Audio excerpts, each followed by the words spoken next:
예, 안녕하십니까. 요즘 뭐 정치적으로도 뭐 좀 소란스럽더니 이제 이 스포츠 축구와 관련해서도 좀 아주 시끄럽습니다. 바로 홍명보 울산 감독 축구 국가대표 선임과 관련해서 이거 뭐 지금 축구계가 아주 시끄럽습니다. 그래서 오늘은 이제 그 이야기를 하려고 하는데요. 먼저 관련 뉴스를 한번 볼까요? 뭐 워낙 여러 언론 매체에서 다뤘기 때문에 뭐 다 잘 알 겁니다. 그동안에 그 축구 월드컵 대표팀 감독 선임을 하려고 했는데 원래는 외국 감독을 선임하려고 했는데 어떻게 뭐 잘 진행이 되지 않아서 결국은 국내 감독으로 선회를 해서 또 국내 감독 중에서 누구를 할 것이냐 이렇게 하다가 결국은 이제 홍명보 감독, 지금 울산의 감독 홍명보 감독을 선임하기로 했다. 그러니까 홍명보 감독도 오케이 했고, 그다음에 뭐 울산 현대 감독도 오케이 한 것으로 지금 언론 보도가 나오고 있죠. 그런데 문제는 이게 뭐 지금 제목에도 나와 있듯처럼 진흙탕이다 뭐 이렇게 나오고 있습니다.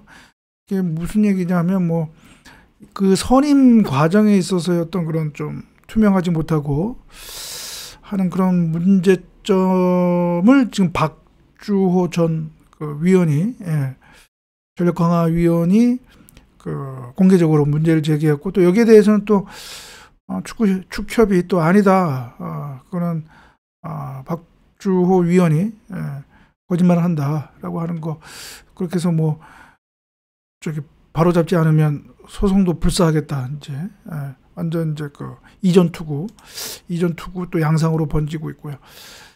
그런 이제 선정 과정상에도 또 논란이 이제 문제가 되고, 근데 그거보다 더 큰 논란은 아무래도 이게 무슨 뭐 꽃감 빼먹듯 뭐 아쉬우면 그냥 국내 K리그 감독을 그냥 어떻게 보면 그냥 일방적으로 차출하다시피 하는 그런 행태, 결국은 국내 K리그를 무시하는 것 아니냐, 축협이 대한축구협회가 국내 K리그를 이렇게 무시하는 것 아니냐라고 하는, 어떻게 보면 뭐 갑질이라고도 할 수도 있고요.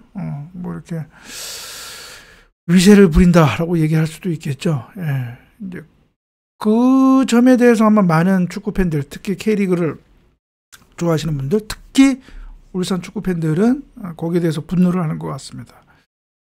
그래서 이거를 참, 물론 오늘 보니까 이따가 저녁에 뭐 홍명보 그 감독이 이제 신임 그 국가대표 감독으로 이제 내정이 됐나? 벌써 이게 계약서에 사인했는지는 모르겠죠. 아무튼 발표가 된 홍명보 감독이 뭐 기자회견을 한다고 하는 것 같은데, 지금 이것과 관련해서 지금 사진에 나와 있는 또 이 정몽규 회장에 대한 또 성토가 또 이제 또 끊이지 않고 있습니다. 이 축협 행정, 그리고 특히 이 감독을 선임하는 것과 관련해서 너무 이게 좀 투명하지 못하게, 좀 은밀하게, 어떻게 보면 그 몇 명이서만 사실상 이걸 주물럭 하는 거 주물럭 하는 것 아니냐라고 하는 그런 또 비난이 있는데요. 이거에 또 이제 가장 최고 책임자로서 이 정몽규 감독이래 회장이 지금 이게 지목이 되고 있습니다. 그래서 뭐 일각에서는 뭐 사퇴까지 뭐 지금 이렇게 주장하고 있는데, 글쎄요, 이게 제가 보기에는 아마 요 사태가 아주 원만하게 아주 깔끔하게 정리가 되지 않으면 아마 오는 그 국회 국정감사에서도 제가 보기에는 아마 의원들이 아마 벼르고 있을 겁니다. 아마 딱 좋잖아요. 이 국민들의 관심을 불러일으키는 딱 소재이고 해가지고, 뭐 전에 뭐 그 전력을 보면 뭐 송동열 감독도 불러 나갔죠. 그 이전에 무슨 또 축구 무슨 뭐 또 불려 나갔죠. 제가 보기에는 딱 요거 아마 그 우리 국회의원들이 이 국정감사 이 소재로 아마 아주 그냥 딱이다라고 할 것 같습니다.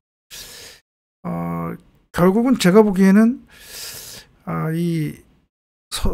그러니까 축협이 이런 국가대표 감독을 선임하는 데 있어서 어떤 그 사전에 좀 이렇게 축구 팬들과의 어떤 소통, 그거를 좀 더 신경을 써서 해야 되는데 그것을 하지 않은 것이 가장 큰 문제가 아닌가 이제 그런 생각이 들거든요.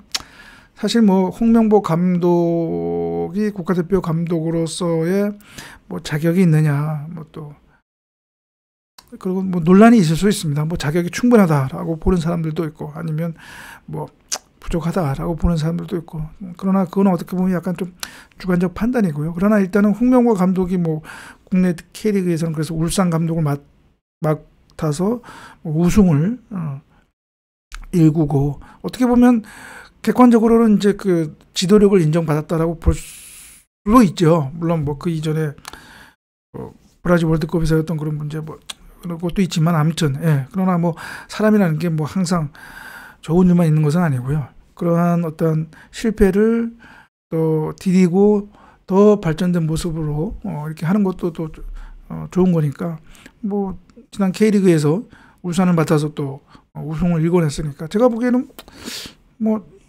현재로서는 K리그 감독으로서는 가장 어떻게 보면 최고의 어떤 그런 그 자질을 갖춘 감독이 아닌가 그런 생각이 드는데요.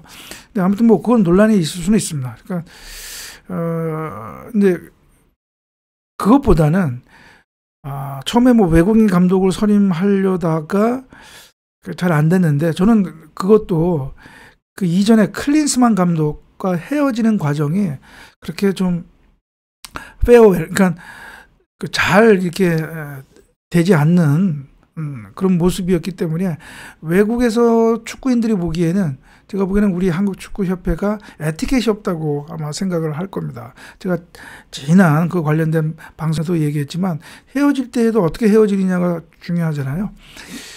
보통 외국 같은 경우는 제가 그 방송에서도 얘기했지만 외국에서는 그렇게 헤어질 때도 뭔가 참 그동안에 어떤 노고에 감사드린다 뭐 이렇게 좋은 말로 이렇게 했는데, 이번에 클리스만 감독할 때는 그렇지 않았단 말이죠. 거기다 또 위약금 문제 불거지고 하니까 글쎄요, 아주 그냥 대한민국 우리 한국 대표팀 감독이 정말 되기를 간절히 원하는 감독이 아니라면 그런 축협의 태도를 봤을 때, 제가 외국인 그런 그 감독 후보자라 하더라도 우리 한국 월드컵 대표팀을 맡기를 좀 꺼릴 것 같아요. 그럴 것 같습니다. 그다음에 또 축구 팬들의 어떤 그런 여론의 그런 거. 아무튼 뭐 그래서 이제 일단 국내 감독으로 이제 선언을 했다 하더라도, 그러면 사전에 그러면 좀 그런 사전 정지 작업이라는 게 있잖아요. 그러니까 국내 축구 팬들이 이렇게 분노할 거는 뻔히 예상되는 상황에서 그러면 그걸 좀 더 좀 마사지하는 그런 노력이 있어야 되는데 그걸 하지 않았다라고 하는 거, 저는 그게 좀 이렇게 좀 큰 문제가 아닌가 이제 그런 생각이 들고요. 이 마지막으로 이제 이것과 관련해서 오늘 그 방송의 이제 그 핵심인데요. 이 원래 지금 감독 계약 기간 중에 어떻게 보면 이제 떠나는 거잖아요. 홍명보 감독이 울산을 떠나는 거란 말입니다. 감독 계약 기간 중에 한창 시즌 중에. 그럼 통상 이런 감독 계약에는 위약금 조항이 있습니다.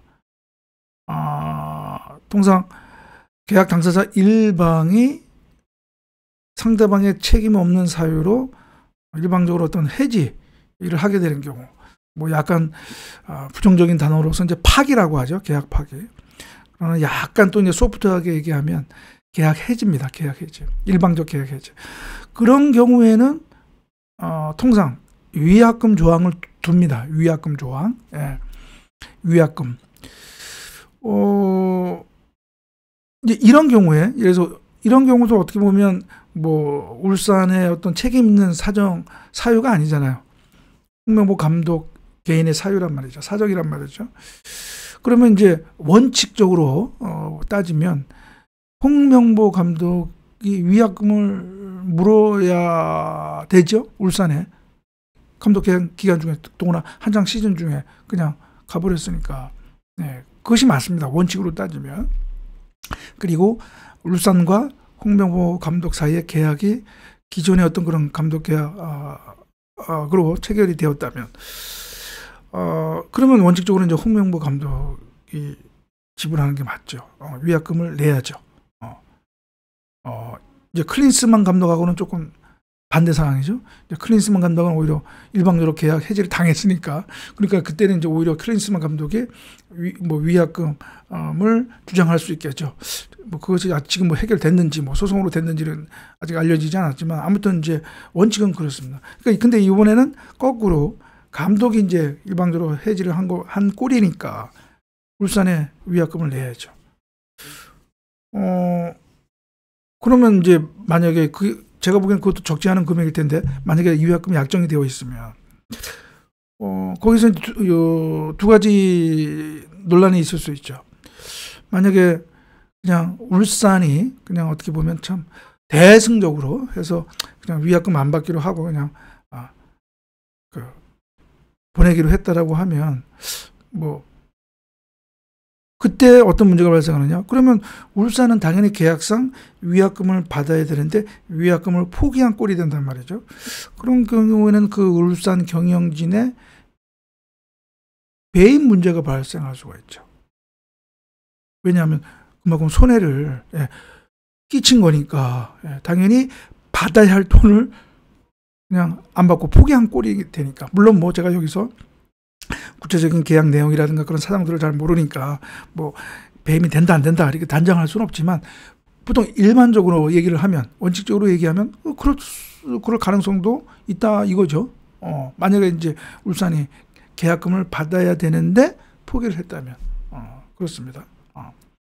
그다음에 또 이제 문제는, 만약에 이제 그런 울산이 위약금을 포기 안 했다라고 하면, 그러면 홍명보 감독이 지불을 해야 되는데, 저는 제가 보기에는 글쎄요, 이게 홍명보 감독과 대한축구협회 사이에 이거에 관련 또 합의가 있을 수도 있겠죠. 그 홍명보 감독이 내는 위약금 대한축구협회가 대신 내주는 거. 그게 또 합의사항이 될 수도 있겠죠. 그렇습니다. 예. 왜냐하면 그만큼 지금 대한축구협회에서는 홍명보 감독이 지금 절실히 요구되는 거니까 오히려 어떻게 구애를 하는 거잖아요. 홍명보 감독에. 그러면 이제 홍명보 감독이 약간 우월적 주의에서 야, 나 여기 위약금 내야 되는데 축협이 대신 내주십시오. 뭐 이렇게 얘기할 수도 있겠죠. 예. 이건 제 이제 뇌피셜이지만. 그럼 이제 대한축구협회는 울며 겨자 먹기로 위약금 내줄 수밖에는 또 없는 거죠. 그렇습니다. 이러한 어떻게 보면 스포츠법적인 또 논란도 이번 홍명보 감독 국가대표 선임에서 충분히 우리가 생각해 볼 수 있는 거라는 얘기죠. 이게 법적으로는, 축구법, 스포츠법적으로는 충분히 예상할 수 있는 사안이다 이거죠.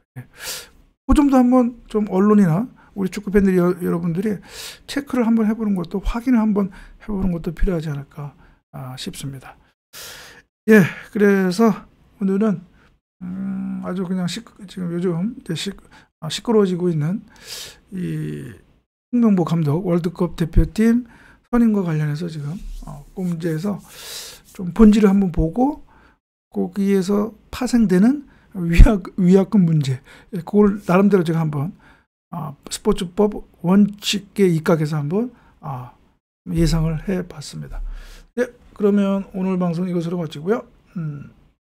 다음 방송에서 여러분들 뵙기로 하겠습니다. 예, 감사합니다.